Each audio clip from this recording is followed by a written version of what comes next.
The rain came down in sheets, blurring the world beyond the windshield of Tom's ancient pickup truck. The wipers, half broken, slapped unevenly against the glass, barely keeping up with the deluge. He squinted through the storm, his knuckles white on the steering wheel, the dim glow of his headlights struggling to cut through the night. It was late, nearly midnight, and the rural road stretching before him was desolate, flanked by dark fields and gnarled trees bending under the wind's fury. Tom's mind wasn't on the storm, it was on the bills piling up at home, the refrigerator that was more empty than full, and his daughter, Lily, who deserved better than a father who could barely keep the lights on.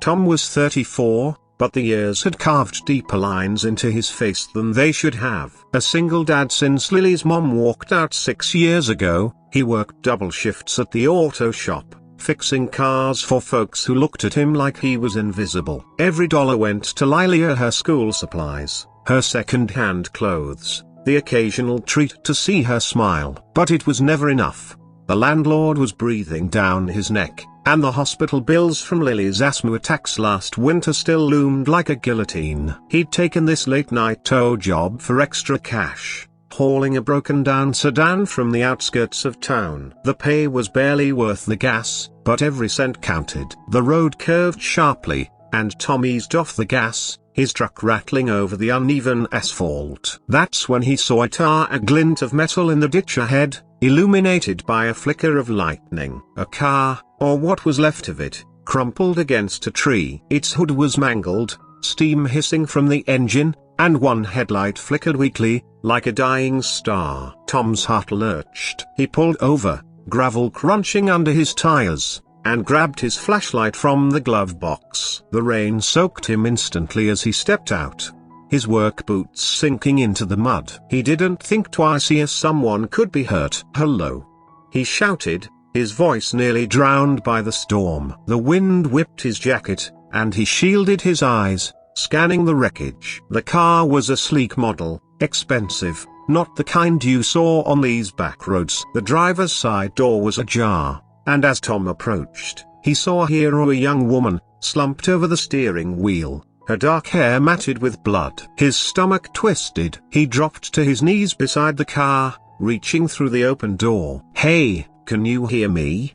he called, gently touching her shoulder. She stirred, a faint groan escaping her lips. Alive. Relief flooded him, but her face was pale, and a gash above her eyebrow bled steadily. The airbag had deployed, but the impact must have been brutal. Tom's mind raced. His phone was nearly dead, and the nearest hospital was 30 minutes away. He couldn't leave her here. "Hold on, I'm gonna get you out," he said, more to himself than to her. The rain was relentless, soaking through his clothes, but he ignored it. He checked her pulse, steady but weaker, and scanned for other injuries. Her legs were pinned under the dashboard, but not crushed. The seatbelt had likely saved her life. Tom worked quickly, his hands steady from years of wrenching engines. He eased her out of the seat, careful not to jostle her too much, and carried her to his truck. She was light, almost fragile, her expensive coat torn and muddy. He laid her across the bench seat, propping her head on his folded jacket. The cab was cramped,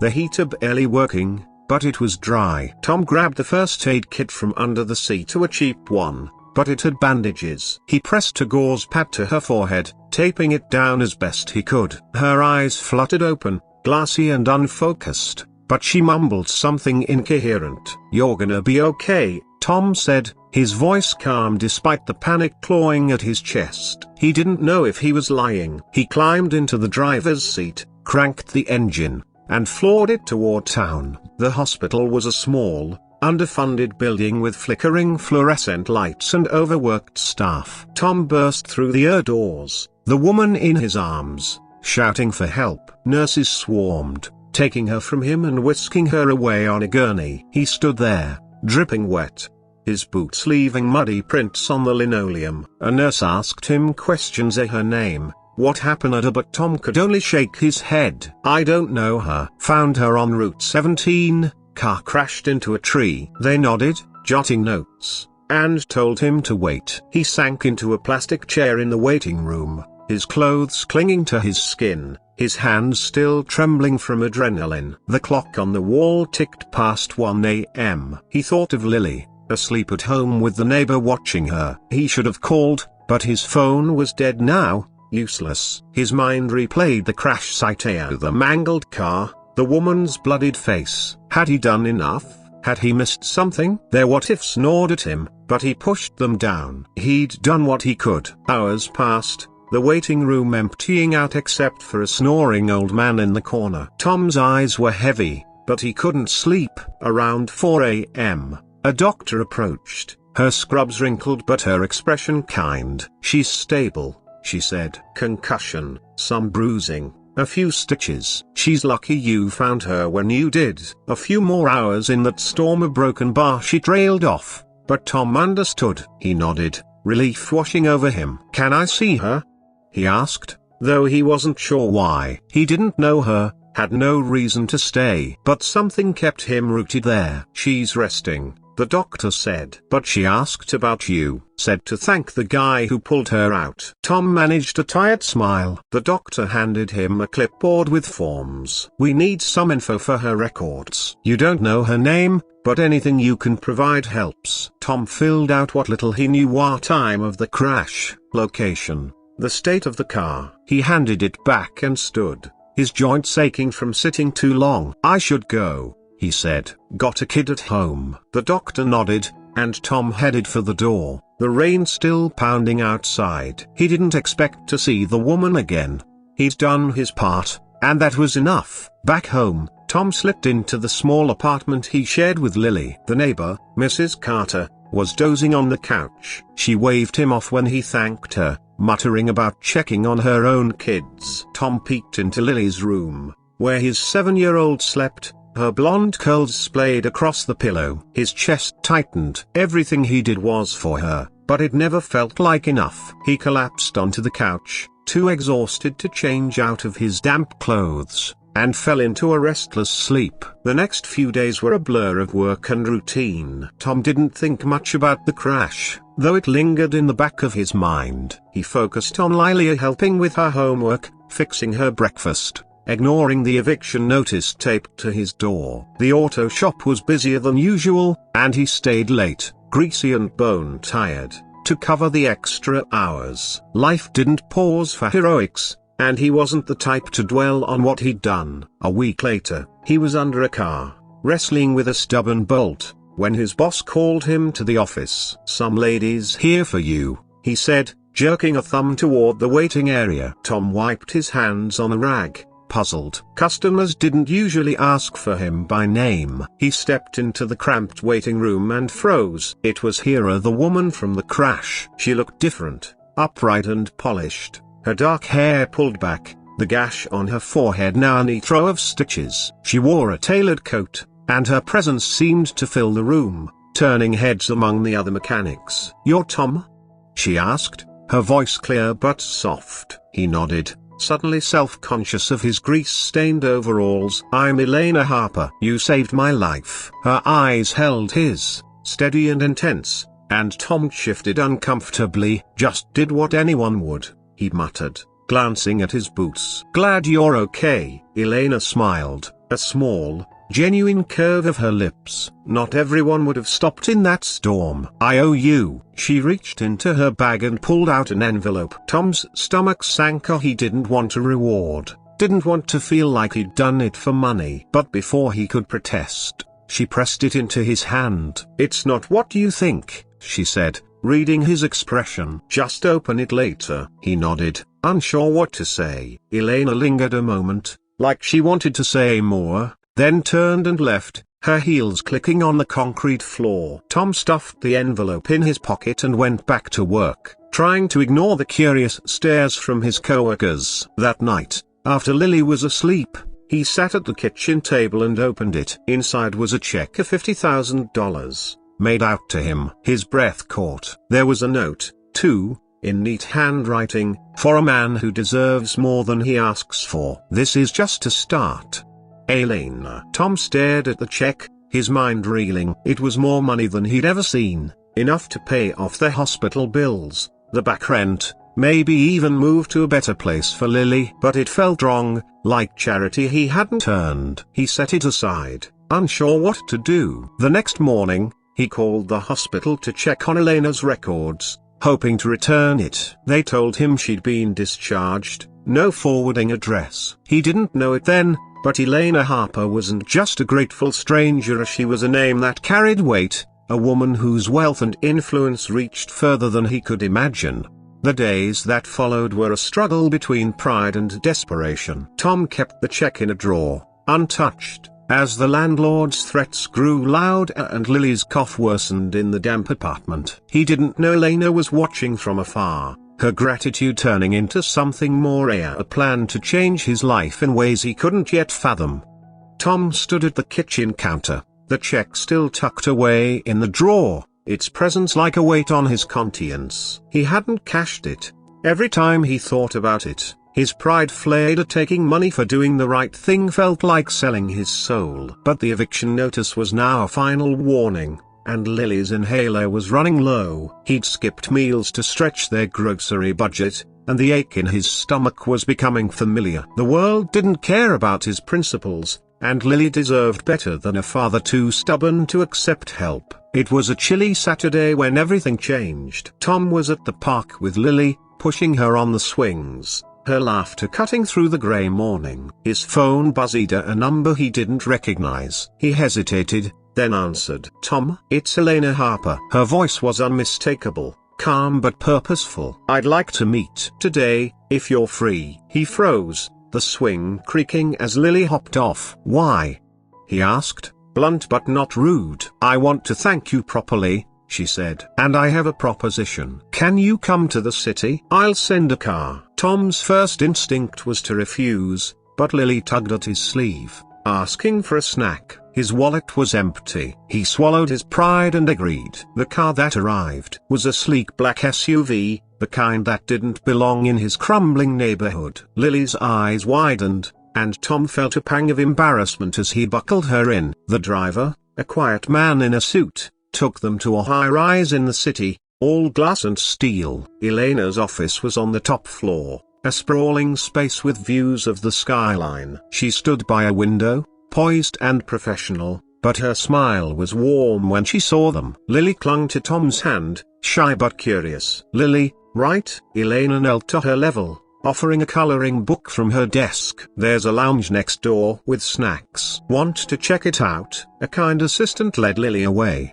leaving Tom and Elena alone. "I didn't cash your check," Tom said, cutting to the chase. "I don't take handouts." "It's not a handout," Elena replied, unfazed. "It's a start." "You saved my life, Tom. I don't take that lightly." She gestured to a chair, and he sat, feeling out of place in his worn jacket. "I looked into you," she continued. "Single dad, working yourself to death, barely scraping by. You're a good man, but the world's not kind to good men." Tom bristled. "I don't need pity." "It's not pity," she said sharply. "It's opportunity. I run a foundation, a Harper Initiatives. We fund community projects, small businesses, people with potential. I want to invest in you." She slid a folder across the desk. Inside was a proposal, funding to start his own auto shop, a proper one, with a loan he'd repay on his terms. There was also a scholarship for Lily, covering private school and medical expenses. Tom stared at the papers, his throat tight. "Why me?"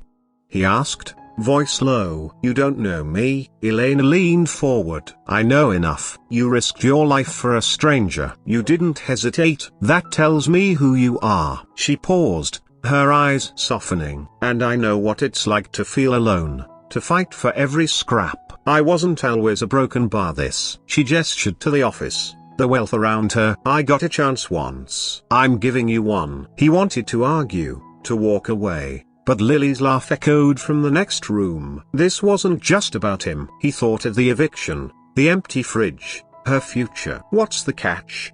he asked. "No catch," Elena said. "Just work hard, prove me right." Tom took the folder home, his mind a storm of doubt and hope.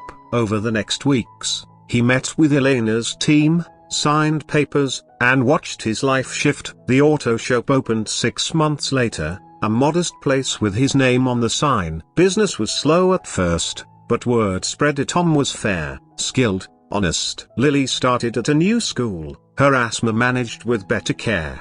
The check he'd refused became a donation to the shop's tools, a compromise he could live with. Elena became a quiet presence in their lives, checking in, offering advice, never overstepping. Tom learned her story in pieces as she'd built her fortune from nothing, a tech prodigy who'd clawed her way up. Her gratitude wasn't just about the crash, it was about recognizing a kindred spirit, someone who fought for others despite the odds. Years later, when Lily graduated high school with a full scholarship, Tom stood in a crowd, his shop now thriving, his heart full. Elena was there, clapping beside him. "Told you," she said, nudging him. Tom smiled, no longer the man who'd almost lost everything. He'd saved her once, but in the end, she'd saved him too, not with money, but with a chance to be the father Lily deserved. The rain hammered Tom's pickup truck as he drove home from the hospital, the night of the crash still vivid in his mind.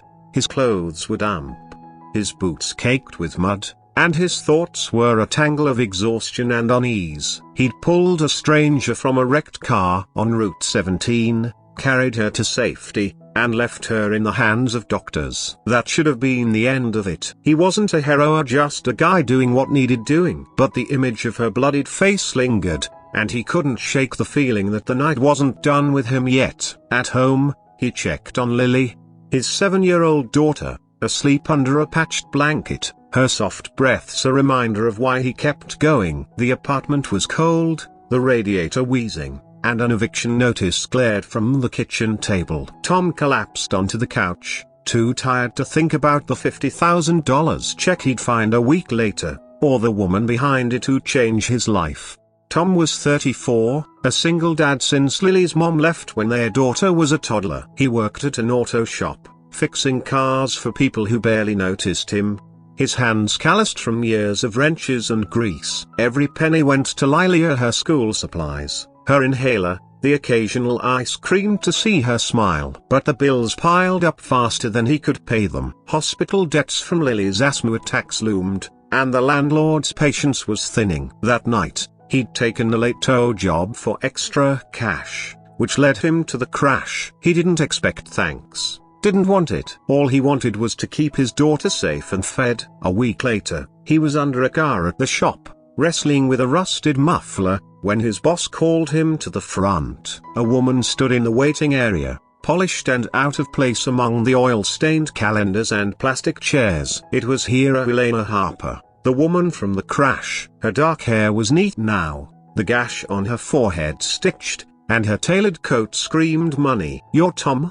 she asked, her voice steady but warm. He nodded, wiping his hands on a rag, suddenly aware of his grimy overalls. "I'm Elena. You saved my life." "Just did what anyone would," he mumbled, avoiding her gaze. "Glad you're okay." She smiled, a flicker of something genuine. "Not everyone stops in a storm like that." "I owe you." She handed him an envelope, and his stomach tightened. He didn't want reward, it felt wrong, like he'd done it for gain. "Open it later," she said, sensing his hesitation. "It's not what you think." Before he could argue, she was gone, leaving the faint scent of expensive perfume in the air. That night, after Lily was asleep, Tom opened the envelope. A check for $50,000, made out to him, and a note, "For a man who deserves more than he asks for. This is just a start.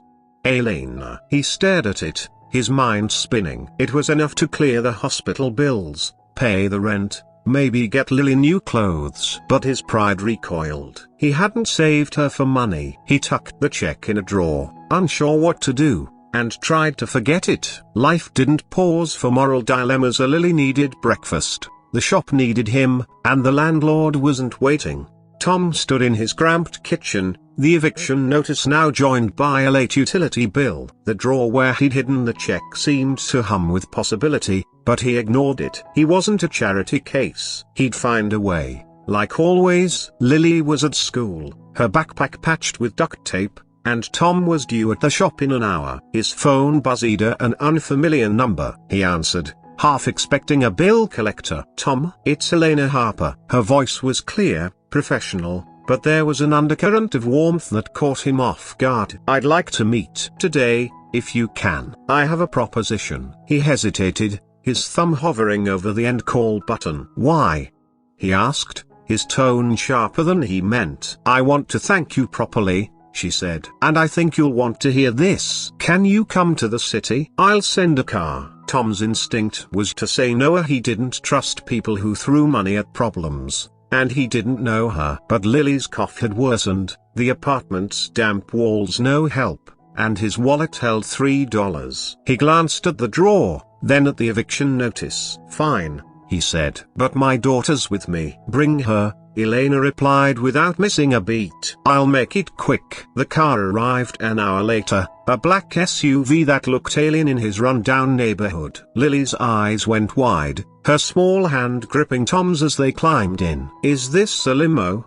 she whispered, her voice full of awe. Tom managed a smile, though his gut churned. The drive to the city was quiet, Lily staring out the window at the passing fields, Tom wondering what he'd gotten himself into. The SUV pulled up to a gleaming high-rise, all glass and sharp angles, and they were ushered to the top floor. Elena's office was like something from a movie. Polished wood, floor-to-ceiling windows, a view of the city stretching to the horizon. She stood by her desk, dressed in a sharp blazer, but her smile was soft when she saw Lily. "Lily, right?" Elena knelt, offering a coloring book and crayons. "There's a lounge next door with snacks and a TV. Want to check it out?" Lily glanced at Tom, who nodded, and a kind assistant led her away, leaving Tom alone with Elena. He felt out of place, his work boots scuffing the pristine floor, his jacket frayed at the cuffs. "I didn't cash your check," he said, before she could speak. "I don't take handouts." Elena's eyes didn't waver. "It's not a handout, it's a thank you. You saved my life, Tom." Most people would have driven by. She gestured to a leather chair, and he sat, reluctantly. "I looked into you," she continued, sitting across from him. "Single dad, working 2 jobs, barely keeping the lights on. You're a good man, but the world doesn't always reward that." Tom's jaw tightened. "I don't need pity." "It's not pity," she said, her voice firm but not unkind. "It's respect. I run Harper Initiatives, a foundation that invests in people like you, who have more to offer than their circumstances allow." She slid a folder across the desk. "Open it." He did, his hands unsteady. Inside was a proposal, funding to start his own auto shop, a real one, with equipment and a small staff. The terms were clear: a low-interest loan, repayable on a flexible schedule. There was also a scholarship for Lily, covering private school, medical expenses, even college savings. Tom's throat tightened as he read, the numbers blurring. It was everything he'd never dared dream for his daughter. "Why me?"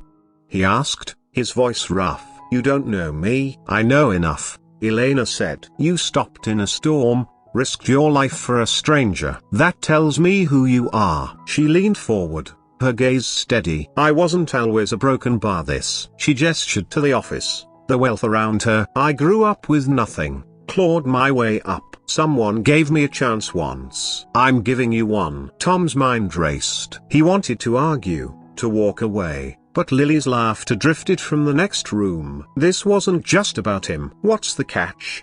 he asked. "No catch," she said. "Just work hard, build something, prove me right." He took the folder home, his thoughts a storm of doubt and hope. Over the next weeks, he met with Elena's team of lawyers, financial advisors, people who spoke in terms he barely understood. They walked him through the process, patient but firm, and he signed the papers with a hand that shook.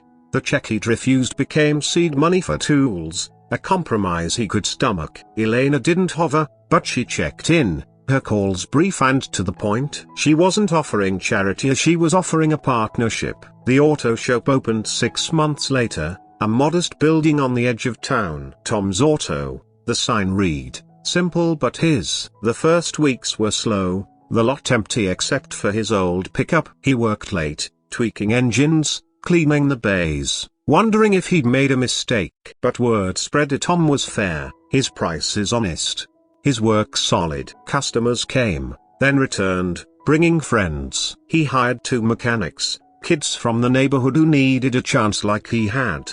The shop became a hub, a place where people lingered, swapping stories over coffee. Tom didn't feel like a boss, so he felt like himself, just with a purpose. Lily thrived. The scholarship sent her to a private school with small classes and a nurse who understood asthma. Her cough faded, her smile grew, and Tom's chest ached every time she talked about becoming a doctor. The apartment was still small, but the eviction notices stopped, and the fridge was full. He paid the hospital bills, a weight lifting with each check mailed. The loan payments to Harper Initiatives were manageable, and he made them early, determined to prove Elena right. Elena became a quiet constant in their lives. She dropped by the shop unannounced, always with an excuse: a car needing a tune-up, a question about inventory, but Tom saw through it. She was checking on him, not out of distrust, but something closer to camaraderie. Over coffee one day, she told him her story. She'd grown up in a trailer park,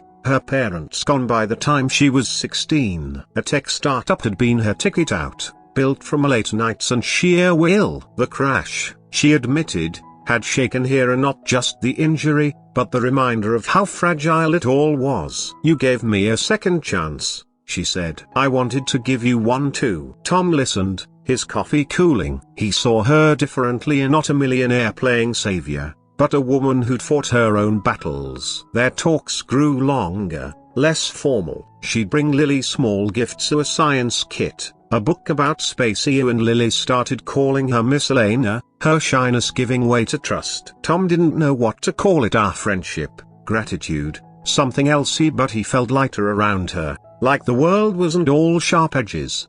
2 years later, the shop was thriving, a second location in the works. Tom stood at Lily's school play, watching her beam as she played a tree, her costume a little lopsided. Elena was there, clapping beside him, her laugh soft but genuine. "She's a star," she whispered, nudging him. Tom nodded, his throat tight. The shop, the school, the life he was building, it wasn't just the money. It was the belief behind it, the trust Elena had placed in him when he'd had none in himself. Tom leaned against the counter of his auto shop, the hum of a welder in the background blending with the chatter of his mechanics. It was a crisp autumn afternoon, 3 years since the night he'd pulled Elena Harper from her wrecked car on Route 17. His shop, Tom's Auto, was now a cornerstone of the town, its lot filled with cars and its walls lined with thank you notes from customers. Lily, now 10, was at her new school, her asthma under control, her dreams of becoming a doctor growing sharper. The apartment they'd moved into was modest but warm, with sunlight streaming through windows that didn't leak. Life wasn't perfect, but it was good, or better than Tom had ever thought possible. The check Elena had given him that first week was a distant memory, its funds long since turned into tools and opportunities. But Elena herself wasn't distant. She'd become a fixture in their lives, her visits to the shop or their home as regular as the changing seasons. Today, she was due to stop by. She'd called earlier, her voice light but with that purposeful edge that always meant she had a plan. "Got something to show you," she'd said, refusing to elaborate. Tom didn't mind her surprises. Anna Maria, he'd learned to trust them. As he wiped grease from his hands, the bell above the shop door chimed, and Elena walked in, her tailored coat a stark contrast to the oil-stained floor. Lily trailed behind her, home early from school, clutching a science fair ribbon. "Dad, look!"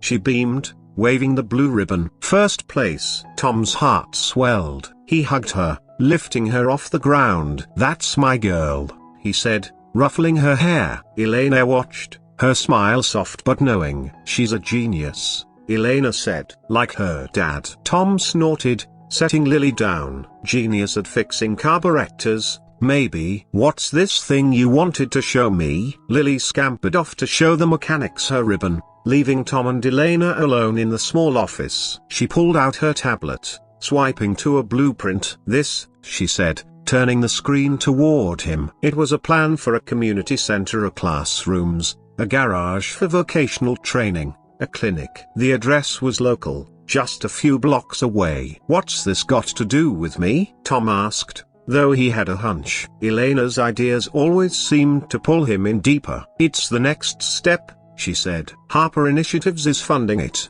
but I want you to run the garage program. Teach kids like you are ones who need a skill, a chance. You'd be perfect." She leaned forward, her eyes bright with the same fire he'd seen when she'd offered him the shop loan. "And there's space for Lily to run science workshops. She's already got ideas." Tom's chest tightened. He glanced at Lily, now laughing with one of the mechanics, her ribbon pinned proudly to her jacket. The idea of giving back, of teaching kids who'd grown up like him scraping by, overlook he'd hit hard. But doubt crept in. "I'm no teacher," he said. "I'm just a guy who fixes cars." "You're more than that," Elena said, her voice firm. "You're proof that hard work and a chance can change everything. Those kids need to see that. They need you." She paused, softening. "And I need you to say yes, because I'm not doing this without you." He looked at the blueprint, the lines and measurements blurring as he thought of his own childhood, hungry nights, a dad who drank more than he worked, no one to show him a way out. He'd learned engines by necessity, stealing moments in a neighbor's garage. The thought of giving kids a place to learn, to build something real, stirred something deep. But it was Lily's voice, calling out to show him a sketch of her science project, that sealed it. This was for her, to a legacy beyond the shop. "All right," he said, meeting Elena's gaze. "I'm in. But I'm not wearing a tie." She laughed, the sound bright and unguarded, and for a moment, the space between them felt smaller, warmer. The community center broke ground that spring. Tom was there, in work boots and a hard hat, watching bulldozers clear the lot. Lily ran around, already planning her workshops, while Elena coordinated with contractors, her presence commanding but never cold. The project wasn't just hers, so it was theirs, a shared vision born from that rainy night. Tom started training his first class of kids that summer, nervous at first, his voice stumbling as he explained torque and timing belts. But the kids are tough, skeptical teens from neighborhoods like his older near listened. They showed up, tools in hand, and Tom saw himself in their guarded eyes, their hunger to prove something. Months later, at the center's opening, Tom stood in the new garage, surrounded by gleaming tools and eager students. Lily cut the ribbon, her grin wide as cameras flashed. Elena gave a speech, crediting Tom's stubborn decency for inspiring the project. The crowd laughed, but Tom felt his face heat. He wasn't used to praise, didn't want it. But when Elena pulled him aside after, handing him a coffee and standing close enough that he could smell her perfume, he didn't pull away.